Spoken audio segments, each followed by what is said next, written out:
한 2년 정도 전의 이야기로 생각이 되는데요.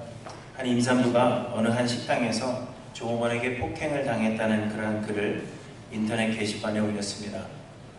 임신 6개월인 이 여인이 남편과 함께 식당에 가서 주문을 하기 위해서 종업원을 불렀는데 배를 누르면 오는 종업원을 아줌마 이렇게 불렀다는 겁니다. 그래서 이 종업원이 화가 나서 왜 배를 울리지 않고 아줌마라고 큰 소리로 부르느냐 그러면서 폭언을 했다는 것입니다. 너무 불쾌해서 음식도 먹지 않은 채 그냥 나오는데 자신을 밀치고 이번에는 머리채를 잡았다는 것입니다. 그래서 나는 임산부니까 조심해야 된다 그렇게 소리쳤는데도 불구하고 오히려 그 소리를 듣고는 그 임산부의 배를 걷어찼다는 것입니다. 이 글은 순식간에 전국적으로 퍼져나갔고 이 글을 읽은 사람들은 분노했습니다. 제가 보니까 몇몇 분의 얼굴에 지금 벌써부터 눈이 막 이글이글거리시면서 어떻게 그런 일이 이렇게 생각하시는 것 같은데, 우리나라 사람들의 특성을 여러분 잘 아시기 때문에 이 사람들의 분노가 어떠했을지 아마 짐작을 하실 것입니다. 인터넷에는 그 식당 종업원 그리고 식당의 주인을 욕하는 내용들로 넘쳐났고요. 자신들도 동일한 경험을 했다 하는 사람들의 경험담이 줄을 이었습니다. 임산부의 배를 걷어찬 것은 살인행위라 그렇게 이야기하면서 이 식당에 대한 불매운동이 일어나기 시작했습니다. 그래서 결국 식당의 주인은 공식적인 사과문을 발표했습니다. 그럼에도 불구하고 사람들의 분노는 사그라들지 않아서 결국 그 식당은 문을 닫게 되었습니다. 그런데 얼마 지나지 않아서 당시의 상황을 담았던 CCTV가 공개되었습니다. 그런데 사람들에게 알려졌던 이야기와는 정반대의 상황이었습니다. 폭행을 당했다 주장한 이 임산부는 그날 식당에서 뭔가 마음에 들지 않았는지 음식을 다 먹은 뒤에 음식값을 지불하지 않은 채 나가려고 했습니다. 이를 말리는 종업원과 티격태격하며 몸싸움을 하다가 오히려 종업원의 배를 걷어찼습니다. 폭행을 당했던 것은 임산부가 아니라 종업원이었습니다. 이 식당의 주인과 종업원은 처음에는 자신들의 결백을 주장했습니다. 그런데 인터넷에 글이 퍼지고 그리고 사람들의 시선이 좋지 않게 변하자 어쩔 수 없이 사과를 할 수밖에 없게 된 것입니다. 여러분, 자신의 기분을 위해서 남을 골탕 먹이려는 목적으로 허위 사실을 유포한 사람들이 1차적으로는 가장 큰 잘못을 저지른 사람들입니다. 그러나 사실관계를 확인해 보지도 않은 채 쉽게 판단하고 쉽게 흥분한 사람들 역시 큰 잘못을 저지른 것이라 하는 것을 인정해야 합니다. 당시 인터넷상에 욕설을 담은 댓글을 남기고 불매운동을 하며 분노했던 이 사람들은 시간이 지나면 이 일에 대해서 잊어버릴 것입니다. 그러나 그들의 말과 행동 하나하나가 그 당사자에게는 씻을 수 없는 상처를 입혔다 하는 사실을 결코 잊어서는 안 될 것입니다. 당시 이 식당의 주인은 5분에 한 번꼴로 사람들에게 전화가 걸려왔다고 합니다. 일주일 새에 얼마나 많은 전화가 걸려와서 욕설과 폭언을 퍼부었는지 모릅니다. 결국 사람들의 시선을 견디지 못해서 가게문을 닫게 되었고 금전적인 피해를 입은 것은 물론이고 지금은 모두를 다 피해서 조그만 시골에 내려가서 농사를 지으며 사는 것으로 그렇게 알려져 있습니다. 한 사람의 인생이 우리가 생각해보지 아니하고 조사해보지 아니하고 흥분해서 분노해서 그렇게 반응하는 것이 한 사람의 인생을 어떻게 망가뜨려 놓았는가 하는 것을 보여주는 것입니다. 실화입니다. 그런데 우리 사회에 이런 일들은 비일비재합니다. 이런 일들에 대해서 예를 들면 오늘 하루가 다 부족할 정도입니다. 제가 어떤 예를 들어드릴까 고르다가 하나 고른 것이 이건데 저에게 한 10가지 이상의 예들이 있습니다. 인터넷에 여러분 가짜뉴스, 마녀사냥, 악마의 편집 이런 말을 들어보셨습니까? 인터넷의 발달로 인해서 뉴스가 퍼져가는 속도가 엄청 빠르다 하는 것을 이용해서 사실이 아님에도 불구하고 마치 사실인 것처럼 퍼뜨리는, 그래서 사람들의 마음을 움직여 놓는 것이 가짜뉴스입니다. 이런 것들이 얼마나 많은지 모릅니다. 누군가를 골탕 먹이려는 목적으로 없는 사실을 만들어내어서 집요하게 그 사람을 공격하는 것을 마녀사냥이라 그렇게 부릅니다. 누구가 한 말이나 행동을 담은 영상을 자신에게 유리한 부분만 잘라서 편집하고 그 진실을 왜곡하는 것을 악마의 편집이라 그렇게 이야기합니다. 그런데 이 사회에는 이런 일들이 많이 일어납니다. 아마도 제 설교를 유튜브에 계속 나가는데 좀 걱정이 됩니다. 누군가가 악의를 품고 제 설교의 어떤 부분만 잘라서 편집을 한다면 저도 이단이 될 수 있습니다. 그런데 이 문제를 더욱 크게 만드는 것은 이런 것들에 대해서 우리가 조금 더 신중하고 사실관계를 확인해 본 후에 대응해도 늦지 않은데 우리는 너무 쉽게 판단하고 너무 쉽게 분노한다는 것입니다. 우리의 반응과 분노가 무엇 하나도 바꿀 수 없고 오히려 그 상황을 악화시킴에도 불구하고 우리는 그 결과를 생각해 보기보다는 그저 내 감정에 충실할 뿐입니다. 조금 더 신중하게 생각해보고 따져봐야 할 그런 복잡한 일임에도 불구하고 우리는 당시에 내 감정에만 충실합니다. 그로 인해서 너무 많은 사람들을 무고하게 정죄하고 또 상처를 입히며 그들에게 변화의 기회조차 막아버리고 빼앗아버리는 그러한 경우들이 우리 가운데 많이 나타나는 것입니다. 그러나 여러분, 우리의 판단은 언제나 옳을 수 없고 그래서 틀릴 수 있다 하는 것을 기억해야 합니다. 우리의 시야는 제한적입니다. 우리는 바로 앞에 있는 것만을 볼 수 있고 또 우리의 귀에 들리는 것만을 들을 수 있습니다. 그래서 우리는 보이는 대로, 듣는 대로, 그리고 우리가 경험한 대로 판단하고 마는 것입니다. 그러나 여러분, 보이는 것이 전부가 아니라는 것을 모두 다 아실 것입니다. 세상은 우리의 시야 이상으로 넓을 뿐만 아니라 세상은 우리의 눈에 보이는 것만 존재하는 것이 아니라 우리의 눈으로 확인 불가능한 것들까지도 존재합니다. 우리는 우리의 시야 밖에서 일어난 일이 무엇인지 알 수가 없고 한 길도 되지 않는 이 사람의 마음속에 무엇이 들어가 있는지조차 확인할 길이 없습니다. 웃으며 우리를 대하여도 그 마음속에는 무엇이 들어있는지 우리의 눈으로는 결코 확인해 볼 수 없습니다. 그렇기 때문에 우리는 함부로 판단해서는 안 된다는 것입니다. 또한 우리의 구원은 이미 끝나는 것이 아니라 현재 진행형입니다. 한 사람의 삶이 훗날에 어떻게 변하게 될지 아무도 알 수 없는 것입니다. 예수 믿는 자들을 핍박하는 일에 앞장섰던 이 바울이 다메섹 도상에서 예수를 만나서 예수를 전하다가 예수님 때문에 순교할 것을 여러분 짐작했던 사람이 있겠습니까? 예수 믿는 사람을 잡아 죽이던 사람인데 그 사람이 예수님 때문에 죽을 것을 누가 짐작할 수 있었겠습니까? 그와 마찬가지로 지금 예배에 참석하지 않고 밖에서 놀며 쾌락을 즐기는 사람이 언제 주의 은혜로 변화를 받아서 돌아오게 될지는 아무도 모르는 것입니다. 옆 사람 한번 보세요. 자리에 빈자리 있죠? 이 사람 오늘은 어디 갔어? 왜 오늘은 교회 안 나오고 이렇게 살아서 되겠어? 그렇게 생각하는 사람이 오늘 오후에 어떤 일이 벌어져서 선교사로 나가겠다고 마음에 결단할지 우리는 알지 못한다는 것입니다. 내가 생각했던 내 옆에 있는 사람, 신앙적으로 아무것도 아니라고 생각했던 그 사람이 언제 변화되고 언제 성숙하여서 우리보다 더 나은 하나님의 사역들을 감당하는 자들이 될지 우리는 알지 못합니다. 그래서 성경은 정죄하지 말라 말씀하시는 것입니다. 정죄한다는 것은 무조건 죄를 덮어주고 죄가 아니라 그렇게 말하는 것이 아니라 끝났다라고 단정 짓는 것을 의미하는 것입니다. 죄인이다, 구제불능이다 이렇게 낙인 찍어버리지 말라는 것입니다. 왜냐하면 우리의 구원은 하나님의 은혜요, 은혜 베푸시는 하나님의 때는 아무도 모르기 때문입니다. 그러므로 사랑하는 성도 여러분, 우리는 너무 쉽게 판단하고 너무 쉽게 흥분하고 있지 않은지를 돌아보시기를 바랍니다.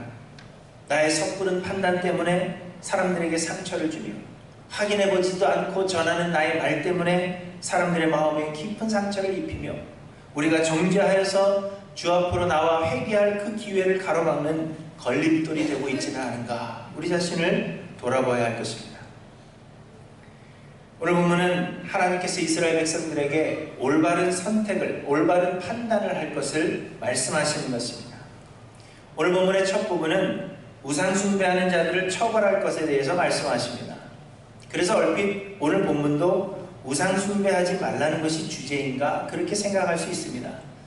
그러나 우상 숭배하지 말 것에 대해서는 오늘 본문이 아니더라도 신명기 안에서도 여러 번 말씀하십니다. 거의 매장에 걸쳐서 우상숭배에 대해서 경고하고 계십니다. 그렇기 때문에 오늘 본문은 우리가 주의 깊게 잘 살펴보시면 우상숭배에 대한 처벌이 주제가 아니라 올바른 판단을 내리는 것에 대해서 말씀하고 있는 것을 보게 됩니다. 이스라엘 백성들이 절기를 지켜 하나님의 은혜를 잊지 않고 기억하며 하나님을 온전히 예배하기 위해서는 어떻게 살아가는 것이 하나님이 기뻐하시는 길인지를 판단하는 올바른 판단이 필요하다고 했습니다. 그래서 지난주 말씀에서도 특별히 재판장들과 지도자들의 책임을 강조해야 될 부분이 아닌 것 같은데도 불구하고 그 부분을 강조했다 말씀드렸습니다. 왜냐하면 예배에 있어서 어떠한 길이 올바른 길인가 판단하는 것이 중요하기 때문이라 했습니다.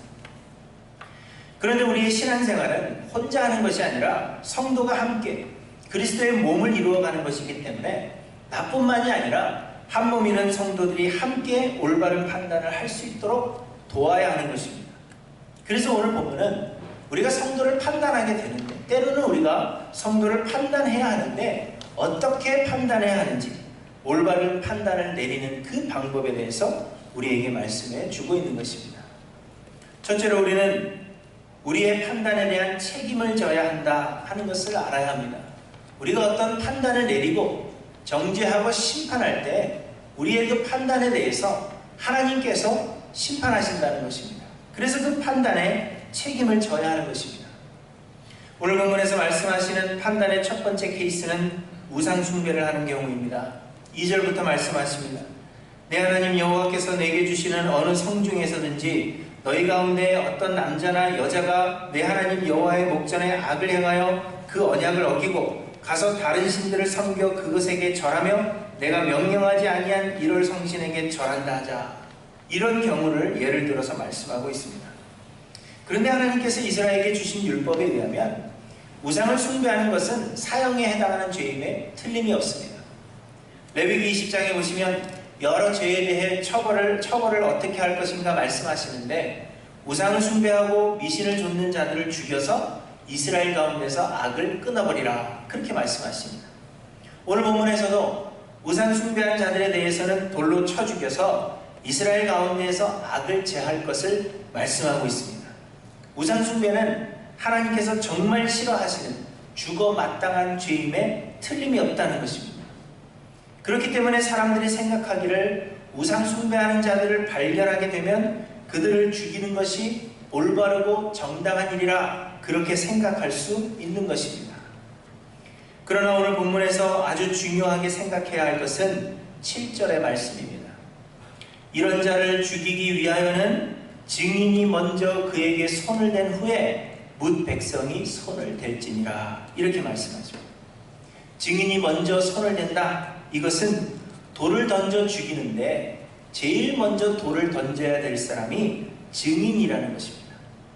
그렇게 행하는 이유는 이 사람이 분명히 죽음에 해당하는 죄를 지었음을 내가 확신한다는 것입니다. 죽어 마땅한 자임을 분명하다 하는 것을 보여주는 것이요. 이 사람의 죽음에 대해서 책임은 내가 진다 하는 의미가 여기에 담겨져 있는 것입니다. 우리는 옳고 그름에 대해서 판단할 수 있지만 최종 심판자는 하나님이십니다. 그러므로 우리가 누군가를 판단하고 정죄한다는 것은 하나님을 대변하는 자리에 서는 것입니다.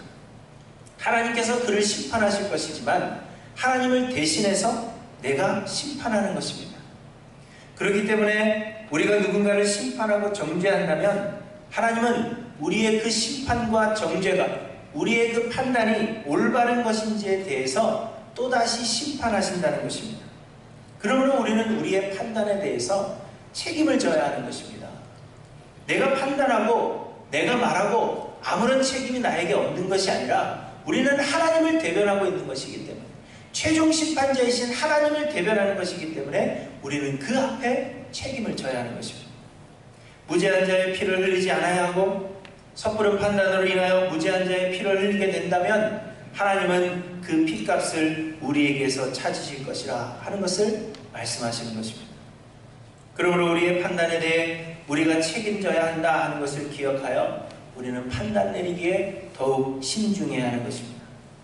죽어 마땅한 죄를 지었다고 생각함에도 불구하고 감정 때문에 조사해보고 재판해볼 여유도 없이 그냥 정죄해서는 안 되는 것입니다. 그래서 4절에 보시면 자세히 조사해보라 하셨고 6절에서는 두 사람이나 세 사람의 증언이 일치해야 한다 그렇게 말씀하고 있는 것입니다. 그저 어느 한 사람의 이야기만 듣고 혹은 소문을 듣고 정의감에 불타서 우리가 분노하여서 그렇게 처벌하는 일이 없어야 한다는 것입니다. 그런데 여러분, 우리는 사람을 쉽게 판단하고 쉽게 정죄합니다. 누군가에게 들은 이야기에도 조사해보지도 않고 우리의 생각을 굳혀버립니다. 그리고 아무런 책임감도 느끼지 못한 채 우리는 그 이야기를 너무나도 쉽게 전달함으로 무고한 자들에게 상처를 입히는 경우들이 허다합니다. 아니면 말지 그러한 식으로 우리는 대수롭지 않게 잊어버리는 것입니다. 내가 말해서, 내가 전해서 생각해보지 않고 조사해보지 않고 그저 나의 생각을 전함으로 인해서 그것이 다른 사람들에게 확신이 되고 그래서 수많은 사람에게 상처를 입혔음에도 불구하고 나는 그 사실에 대해 책임을 잃어버린 채 그저 내가 그런 얘기했다는 것 자체도 잊어버리는 것입니다. 그러나 여러분, 하나님은 그 책임을 반드시 물으실 것이라 우리에게 말씀하십니다.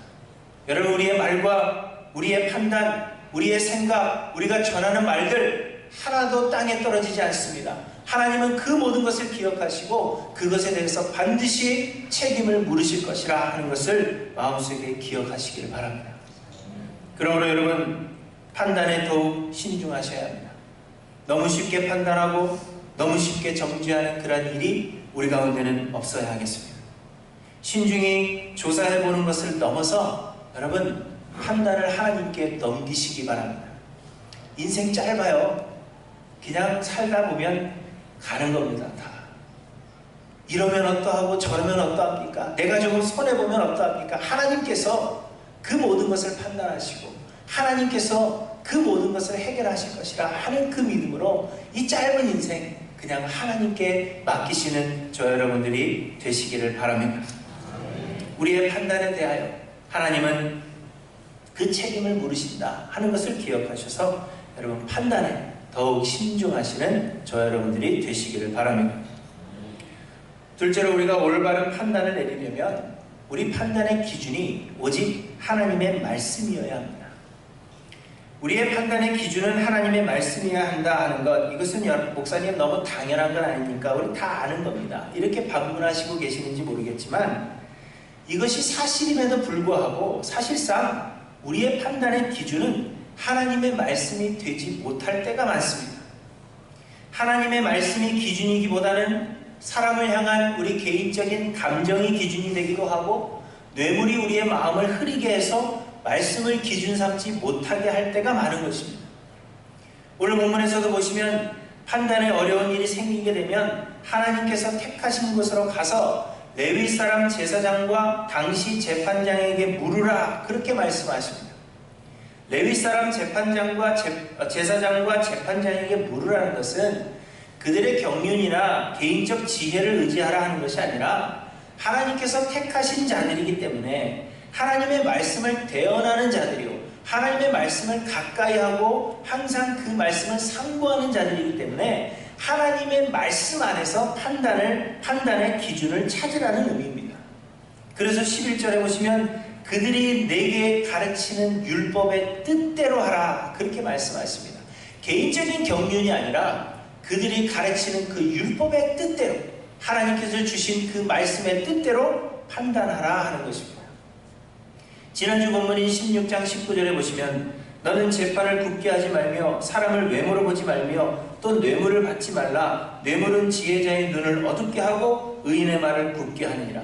너는 마땅히 공의만을 따르라. 이렇게 말씀하십니다. 세상에는 우리의 판단을 흐리게 하는 수많은 요소들이 있습니다. 우리의 마음은 세상의 많은 요소들의 영향을 받아서 갈대와 같이 흔들립니다. 여자의 마음만 갈대가 아니라 사람의 마음은 다 갈대입니다. 우리는 우리 자신을 굉장히 우직하고 그리고 강한 사람이라 스스로 평가하죠. 그래서 나는 결코 흔들리지 않을 것이다 그렇게 이야기하지만 여러분, 우리는 사실 다 죄인들입니다. 우리는 다 연약한 자들입니다.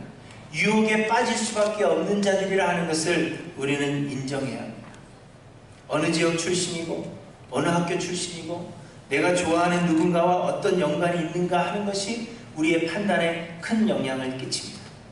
개인적인 감정, 이미 내가 들은 이야기, 사람의 외모에서 풍기는 첫인상, 이런 것들이 조사해보기도 전에 이미 우리의 마음의 판단을 내려버리게 한다는 것을 부인하기가 힘이 듭니다.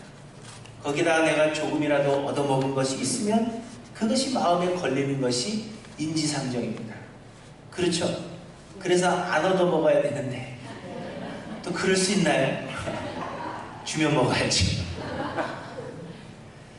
그렇기 때문에 올바른 판단을 내리려면 하나님의 말씀이 우리의 판단의 기준이 되도록 하나님의 말씀을 가까이 하고 묵상하며 공부해야 합니다. 세상의 귀를 닫고 세상의 눈을 가리고 누군가가 나에게 이런저런 이야기를 해준다 하더라도 그것이 내 판단의 기준이 되지 않도록 우리는 하나님의 말씀으로 돌아와야 한다는 것입니다. 하나님의 뜻이 무엇인지, 하나님의 율법 안에 담겨진 하나님의 마음이 어떤 것인지를 깨달아 알고자 하는 그러한 간절함이 우리에게 있어야 한다는 것입니다. 이러한 간절한 마음이 없고서는 우리는 결코 올바른 판단을 내릴 수 없는 그러한 존재들이라 하는 것을 기억해야 합니다. 여러분, 고민해보지 않은 것은 입 밖으로 내지 마십시오.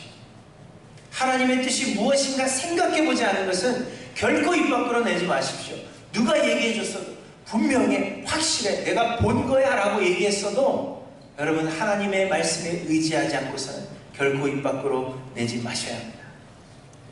하나님의 생각은 우리의 생각과 다릅니다.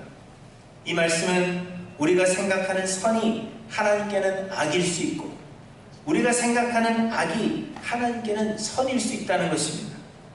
하나님은 하나님의 뜻하신 바를 이루시기 위해서 때로는 우리의 생각에 전혀 선하지 않다 생각하는 그것으로도 선을 이루시는 분이십니다.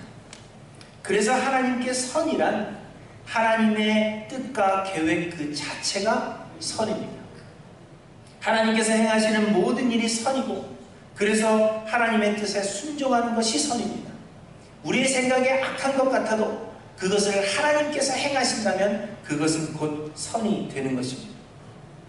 그러나 우리는 그런 하나님의 선을 기준 삼지 않고 세상의 기준으로 선과 악을 판단하는 것입니다. 하나님의 뜻보다는 내 마음의 기분에 맞추어 판단하는 오류를 범합니다. 그래서 하나님께서 쓰시는 그 선을 우리는 악하다 그렇게 판단하여 상처를 입히며 하나님의 일을 거스르는 경우들이 많은 것입니다. 사랑하는 성도 여러분, 여러분의 판단의 기준은 무엇입니까? 인간의 감정, 이익, 생각, 또 인간적인 관계 이런 것 다 버리고 온전히 하나님의 말씀만 기준 삼아서 나는 언제나 올바른 판단을 내리고 있다. 여러분 그렇게 확신할 수 있으십니까? 내가 내리는 결정은 조금도 사람의 영향을 받지 아니하고 세상의 영향을 받지 아니하고 하나님의 주시는 그 말씀 안에서 내가 판단하고 있다. 그렇게 여러분 확신할 수 있으십니까? 그렇지 않다면 우리의 판단을 보류하고 하나님께 맡기는 것이 올바른 길이라 하는 것을 여러분 기억하시기를 바랍니다. 우리는 영향받는 존재들입니다. 세상의 영향을 받지 않을 수 없는 존재들입니다. 그러한 것을 여러분 기억하셔서 하나님의 말씀 기준 삼기를 힘쓰시며 판단을 보류하고 하나님께 맡기시는 저와 여러분들이 되시기를 바랍니다. 그리고 셋째로 올바른 판단을 내리려면 심판자로서의 의무감을 내려버려야 합니다.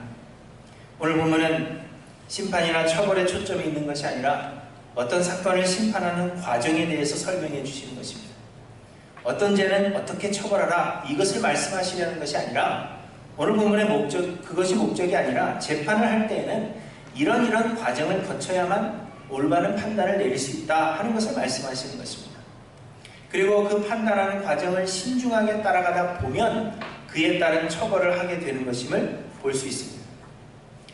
어떤 사람이 죄를 범하였다는 사실을 알게 되면 먼저 철저히 조사해 보아야 하고 두세 사람 이상의 증언이 사실로 밝혀져야 합니다. 각성에서 하나님께서 세우신 재판장이나 지도자들이 판결을 내리기 힘들 때에는 그것을 여호와께서 택하신 곳으로 가지고 가서 율법의 지도를 받아야 한다는 것입니다. 신약 성경에서도 성도를 심판하는 과정을 설명하십니다. 마태복음 18장에 보시면 형제가 죄를 범하면 제일 먼저 개인적으로 찾아가서 권고해보라 이야기합니다. 그럼에도 듣지 않으면 두세 사람이 함께 찾아가서 권고해보는 것입니다. 그래도 듣지 않으면 그때의 교회에 알려서 다시 교회에서 재판의 모든 과정을 거쳐 처벌하도록 말씀하는 것입니다. 이런 과정을 거치게 하시는 이유는 우리의 섣부른 판단으로 인하여서 잘못된 심판을 하지 않도록 하시기 위함입니다.